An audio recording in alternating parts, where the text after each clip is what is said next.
Je m'appelle Marie Onofrio, je suis née à Montereau, j'ai 26 ans et aujourd'hui je suis chargée des actions culturelles pour un orchestre de musique baroque qui s'appelle les Talents Lyriques. Après toute ma scolarité à Montereau est venu le temps du bac et du après le bac, qu'est-ce qu'on fait? J'ai été passée par plusieurs projets, peut-être la cuisine, peut-être être prof d'histoire et au final la musique m'a rattrapée.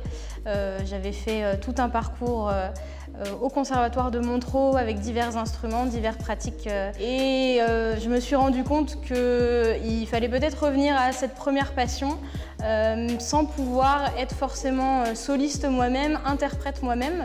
Et j'ai cherché à trouver les métiers qui existaient autour de la musique. C'est comme ça que j'ai trouvé le domaine de la médiation culturelle.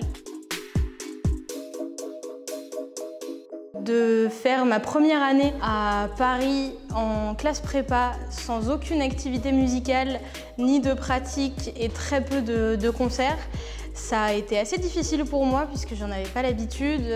Et quand quelque chose nous manque, qu'on va essayer de le retrouver. Il est vrai aussi qu'en exemple, j'ai eu l'exemple de mon père qui était directeur du conservatoire à Montereau et qui m'a transmis cette passion de la musique, cette passion aussi de faire partie des petites mains qui organisent les concerts, qui organisent les auditions.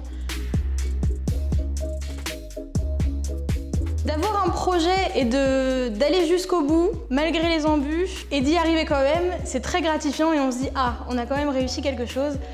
Oui, je ne suis pas sur scène sous la lumière, mais je suis quand même à l'endroit que j'avais décidé d'être. Je ne m'attendais pas forcément à faire partie des métiers ou des carrières qui pourraient intéresser ce genre de projet. Et en même temps, je me suis dit que c'était original de montrer des profils très différents, des carrières plus ou moins amorcées, de montrer leur chemin de vie qui les amène parfois très loin de Montereau, les conduisent parfois juste à côté. Certaines personnes aussi qui gardent un lien très fort avec Montereau et un lien affectueux encore très présent. J'espère que ça donnera des idées à beaucoup de jeunes de carrières possibles. Quand on veut, on peut. D'où qu'on vienne, si on se donne les moyens de réussir, d'accomplir son projet, on y arrivera toujours. C'est pas parce qu'on sort d'un milieu ou d'un autre qu'on est forcément voué à ne pas réussir. J'aimerais beaucoup participer à la vie culturelle de Montereau, pouvoir faire des actions culturelles ici avec mon orchestre et j'aimerais beaucoup pouvoir rencontrer les élèves du conservatoire aujourd'hui. Je pense que ça pourrait être très intéressant de leur montrer tous les chemins possibles avec la musique dans sa vie de manière professionnelle.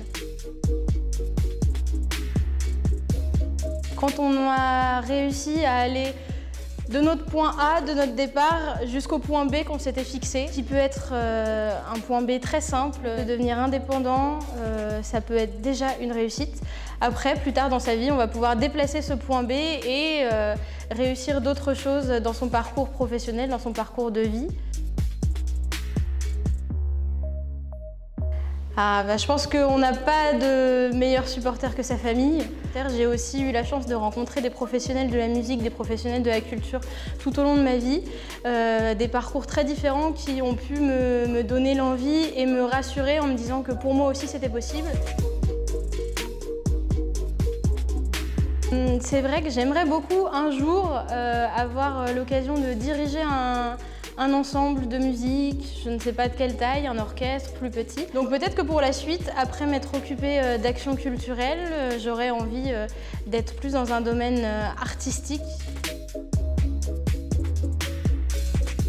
Aujourd'hui j'ai ça, un petit bracelet qui vient de ma grand-mère. À chaque épreuve, à chaque événement, à chaque petit défi, de prendre le temps de souffler, de se calmer et de faire le vide. Je pense que c'est le meilleur moyen de pouvoir se lancer et de réussir ce qu'on entreprend.